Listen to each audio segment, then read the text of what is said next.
আমি তো পড়ছি, আমি দাখিল 1998 সালে আপনার বিজ্ঞান সায়েন্স থেকে, বিজ্ঞান বিভাগ থেকে 1998 সালে সমগ্র বাংলাদেশে সর্বোচ্চ নাম্বার পেয়ে ফার্স্ট স্ট্যান্ড করেছি।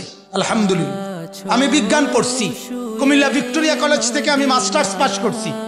অতএব আমি এটা বুঝাইতে চাই, পৃথিবীর কোন বাংলা, অঙ্ক, ইংরেজি, পদার্থ, জীববিজ্ঞানের একটা বইয়ের নাম আপনি বলেন যে বইয়ের শুরুতে লেখা আছে এই বইটি মানুষ বানাবার জন্য, মানুষ গড়বার জন্য লেখা হয়েছে, এটা কোন বই সেটা বলেন। কিন্তু আমরা কসম চ্যালেঞ্জ করে বলতে পারি এ কোরআন, তার মালিক বলছে হুদাল্লিন নাস, এটা মানুষ গড়বার জন্য, মানুষ বানাবার জন্য লেখা বানানো, এটা কোরআন বলছে। কোন বাংলা বইয়ের শুরুতে কথা নাই, কোন অঙ্ক বইয়ের শুরুতে কথা নাই, বরং ওই সবগুলো বইয়ের মাকসাদ একটাই, ইকোনমিক্যাল অ্যানিমেলে পরিণত করা। Man is economical animal. একজন মানুষ হবে শুধুমাত্র অর্থনৈতিক প্রাণী, টাকা উপার্জন করার একটা মেশিন, টাকা উপার্জন করার একটা যন্ত্র। এটাই হবে। কে কত বুদ্ধিমত্তা, কে কত জ্ঞান খাটাইয়া পৃথিবী সাজাবে, কত বেশি জমিনের উপরের অংশ সাজাবে আর দুনিয়ার কামাই রোজগারি করবে, এটাই হলো মূল টার্গেট, মূল মাকসাদ, মূল মাকসাদ। এই কারণে 18 বছর বয়সের একটা ছেলে অনেক কিছু পড়ালেখা করছে কিন্তু এখনো খারাইয়া মতে। কিন্তু আমার 6 বছরের বাচ্চা এই নুরানি মাদ্রাসায় আমরা চ্যালেঞ্জ করি, কওমি মাদ্রাসা, নুরানি মাদ্রাসা, হাফেজি মাদ্রাসা, 6 বছরের বাচ্চা আমাদের কোনোদিন দাঁড়াইয়া পেশাব করে না, দাঁড়াইয়া মুতে না। আমরা শুধু পড়া শিখাই না, আমরা জিন্দিগি বানাই, জিন্দিগি। কওমি মাদ্রাসা শুধু শব্দ শিখায় না, কওমি মাদ্রাসা শুধু অক্ষর শিখায় না, কওমি মাদ্রাসা জীবন গড়ে দেয়, জীবন, আখলাক গড়ে দেয়, আখলাক, জিন্দিগি বানায় দেয়, জিন্দিগি। 6 বছরের এক বাচ্চা নেই, আমরা 5 বছরের ভিতরে আমরা হাফেজে কোরআন বানায়া তারে বাড়িতে পাঠাই। বলেন আলহামদুলিল্লাহ, বলেন আলহামদুলিল্লাহ। আল্লাহ তাআলা মুসা নবীকে বলছিল, মুসা নবীর মাকে, ও মুসার মা, তোমার কোলের বাচ্চাটা বাক্সত বইরা পানি ঢালায় দাও, নদীতে ফেলায় দাও। তুমি পারতা না, ফেরাউনের ভয়ে তুমি রাখতে পারতা না, ফেলে দাও, এরে বাক্সত ভরে ছেড়ে দাও, নদীতে ছেড়ে দাও। মনে করো পানিতে ভাসাইয়া দিলারি, কিন্তু আমি ওয়াদা দিলাম ইন্না রাদ্দুহু ইলাইকে, মুসার মা, আমি ছেলেটা তোমার কাছে ফেরত দেব। ওয়া জাইলুহু মিনাল মুরসালিন, শুধু ফেরত দেব না মা, আমি তোমাকে একটা রসুল বানাইয়া তারপরে ফেরত দেব। মুসাকে আমি নবী বানায় দেব, নবী। ঠিক আমরাও বলি আপনাদের কাছে, আমরা 6 বছরের একটা বাচ্চা আপনাদের কাছে চাই, এই বাচ্চাটা আপনি আমাদের মাদ্রাসায় দেন, আমরা একটা হাফেজে কোরআন বানায়া আপনার বাড়িতে পাঠাবো ইনশাআল্লাহ, ইনশাআল্লাহ। 12 বছরের জন্য দিবেন, আসমান জমিন, শুধু ভবিষ্যৎ। আরে আমরার ভবিষ্যৎ একেবারে জান্নাত পর্যন্ত। ভবিষ্যতে কি করবে আপনি আমারে আগে বলেন। পৃথিবীর ভবিষ্যৎ কোন মানুষের হায়াতে, যেই কোন শিক্ষিত ভদ্রলোক এখন বলেন, কোন মানুষের যদি বয়স হয় 60 মোট, মনে করেন 60 বছর সে বাঁচলো, তাহলে তার ভবিষ্যৎ কত নম্বর বছর থেকে শুরু হয়? 45 কথা কোন কত থেকে কোন, তাহলে এটা ভবিষ্যৎ কোন কোন বছর থেকে? কি 35 থেকে না 45 থেকে? হ্যাঁ, পড়ালেখা শেষ করছে, যদি এতে পড়ালেখা না করে তাহলে কথা বলেন না কেন? তাহলে আপনি 60 বছর রে 3 ভাগে কেমনে ভাগ করলেন?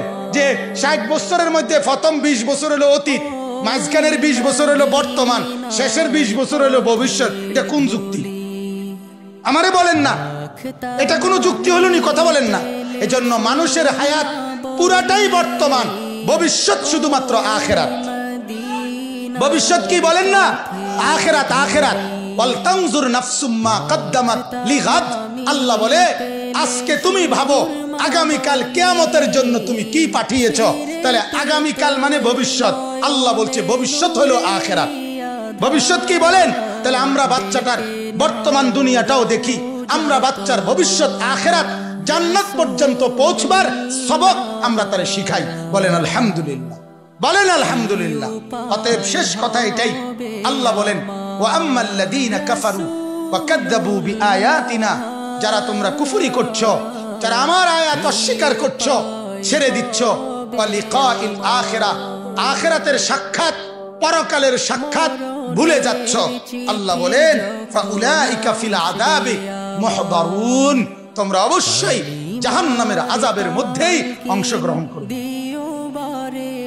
শেষ আয়াত আল্লাহ বলে ফাসুবহানাল্লাহি হিনা তুমসুনা ওয়া হিনা তুসবিহুন, অতএব হে আমার বান্দা সকালেও সন্ধ্যায়ও আমার তাসবিহ পড়ো, আমাকেই ভাবো, আমাকেই ডাকো, আমাকেই ডাকো। এরপর আল্লাহ বলছে ওয়ালাহুল হামদু ফিস সামাওয়াতি ওয়াল আরদ, আসমান আর জমিনের যেখানের যত সৌন্দর্য, যেখানের যত কিছু, সবকিছুর জন্য প্রশংসা পাওয়ার যোগ্য শুধুই আমি। কথা বলেন কে? আল্লাহ। আল্লাহ ওয়া আশিয়ান ওয়া হিনা তুযহিরুন, আল্লাহ বলে বিকাল বেলা আমাকেই ডাকো, ওয়া হিনা তুযহিরুন, দুই প্রহরে দুপুর বেলা আমাকেই ডাকো। আল্লাহ বলে বান্দা শুধু আমাকেই ভাবো, আমাকেই ডাকো, আমার সাথে সম্পর্ক গড়ো। কাজেই মুসলমান, আপনার যে সন্তান ফজরের নামাজের সেজদা কপালে জোটে না, আমি বললাম আমার নাম আনিসুর রহমান, আমি চ্যালেঞ্জ করলাম আপনার যেই ছেলে ফজরের নামাজ পড়ে না, মেয়ে ফজরের নামাজ পড়ে না, এ ভদ্র না, ভদ্র নয়, ভদ্র নয়, অসভ্য, অসভ্য, অসভ্য। তুমি যদি সাহস থাকে তো তুমি প্রতিবাদ করো, তুমি যুক্তি দাও। আমি বসুন্ধর কারণে তুমি বলো সেজদাবিহীন কোন মুসলমান ইমানদারের ছেলে, মেয়ে, বিবি যার কপালে সেজদা নাই, সে শিক্ষিত হয় নাই, সে সভ্য হয় নাই, সে ভদ্র হয় নাই। আল্লাহ কোরআনে বলছে ইবলিসকে, ইবলিস তুই সেজদা করলি না, অহংকার করেছিস, তুই বের হ আমার থেকে। যেন যে সেজদা করে না সে অহংকারী, আর অহংকারীকে ভদ্র বলে না। কথা বলেন না কেন? অহংকারীকে কি বলে না? ভদ্র বলে না। নাই তো বলেন আপনি পৃথিবীর কোন ডিকশনারিতে আছে কথা যে অহংকারীকে সভ্য বলে, অহংকারীকে ভদ্র বলে?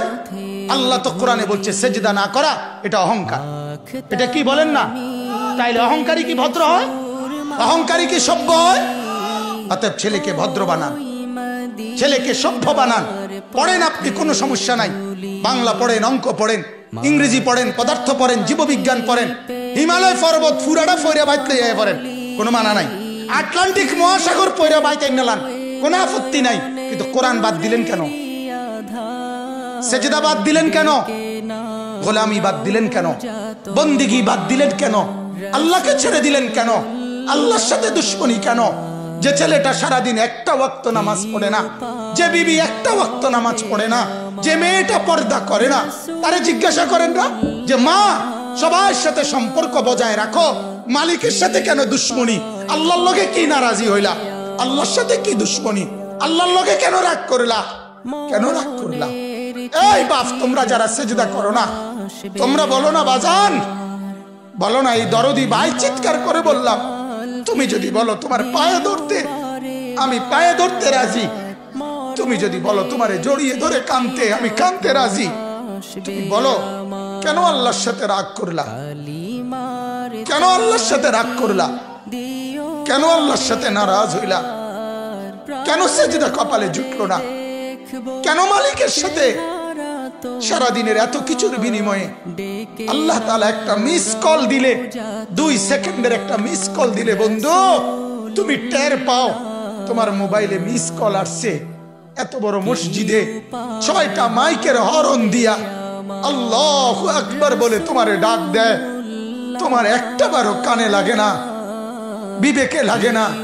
তোর মতো শক্ত ডাকাত, তোর মতো পাষাণ বেটা আর কে হইতে পারে? বেটা কথা বলেন না কেন? তুই ডাকাত, কত বড় ডাকাত। হ্যাঁ, এজন্য ইনশাআল্লাহ আল্লাহকে রাজি করব। বলেন ইনশাআল্লাহ। সেজদা করব তো ইনশাআল্লাহ। যুবকরা তোমরা বলো না ইনশাআল্লাহ। নওজোয়ান তোমাদেরকে বলি, আমার আশা ভরসার স্বপ্ন এই নওজোয়ানদেরকে জাগানো। আমি সারা দিন রাত চাই যুবকরা জেগে উঠুক, কারণ আগামীর পৃথিবী, গোটা বিশ্ব 2 ভাগ হবে। এটাই পৃথিবীর পুরা ভবিষ্যৎ। এক ভাগ পুরাপুরি দাজ্জালের অনুসারী কাফের, আরেক ভাগ মাহাদির অনুসারী ইমানদার। এই 2 ভাগে পৃথিবী অচিরেই বিভক্ত হয়ে যাবে। তুমি যদি মাহাদির পক্ষে থাকতে না পারো, তুমি যদি দাজ্জালের ধোকায় পড়ে যাও, আল্লাহর কসম ঈমান নিয়ে কবরে যাইতে পারবা না। অতএব আমি তোমার ঈমান চাই, আমি যুবকের ঈমান চাই, আমি যুবকের আখিরাত চাই। আল্লাহ তাআলা আমাদের প্রত্যেককে ঈমান আমলের দৌলত দান করেন, কবুল করেন।